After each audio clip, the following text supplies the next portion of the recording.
హల్లెలూయా. ఈ దిన వాక్యము యోం దేబెరిం 14వ తారీఖు 9వ నెల 2024 సంవత్సరం. మన దేవుడు ఇస్తున్న చక్కటి మాట యెషయా గ్రంథము 51వ అధ్యాయము 11వ వచనం.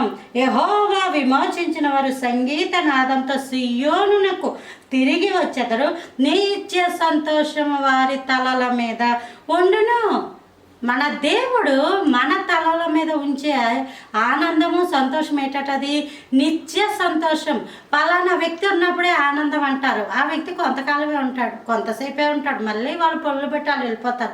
కొంతమందికి నా పిల్లలు నా దగ్గర ఉంటే ఎంత ఆనందం అంటారు. వాళ్ళు ఎక్కడో ఉద్యోగాలు, ఎక్కడో చదువులు, ఎక్కడెక్కడో ఉంటుంటారు. కొంతమంది నా భర్త నాతో ఉంటే ఆనందం అంటారు. కొంతమంది నా భార్య నాతో ఉంటే ఆనందం. కానీ అది ఎలా అవుతుంది? కొంతసేపటికి వంటలు వండుకొని బట్టలు ఉతుక్కొని ఆ స్త్రీ ఎంతో బిజీ అయిపోద్ది. అలాగే ఆయన కూడా వ్యాపారాలు వాటిల్లో బిజీ అయిపోతారు.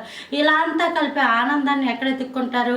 ఈ టీవీల్లోని వీటిల్లోని లోకల్లో ఉన్న అల్లరితో కూడిన ఆటపాటల్లోనే ఆనందాన్ని ఎత్తుక్కొని అదే ఆనందం అనుకుంటారు. ఆనందం అయిపోతుంది. అది కూడా ఓ 3 గంటలు 4 గంటలు లేదా ఓ ప్రయాణం. కొంతమంది అలాగే లాంగ్ జర్నీ చేయడం చాలా ఇష్టపడిపోతుంటారు, వెళ్ళిపోతుంటారు. వెళ్ళినంతసేపు బాగుంటుంది, మళ్ళీ వచ్చేస్తున్నప్పుడు బాగోదు. కానీ నువ్వు దేవుడిని నమ్ముకున్నప్పుడు దేవుడు నిత్య సంతోషం అయింది. అసలు ఆయన దగ్గర ఉంది. ఆ సంతోషం నిత్యము ఉండేలాగా నీ తలల మీద ఉంచేస్తాడు. నీ మైండ్లో సంతోషంగా ఉంటుంది, నీ మనసు ఉల్లాసంగా ఉంటుంది. అట్టి నిత్య సంతోషం ఇచ్చే దేవుడిని మనం ఇంకా ఆరాధించాలి తప్ప ఆ సంతోషాన్ని లోకంలో వెతుక్కోకండి, అది మంచిది కాదు.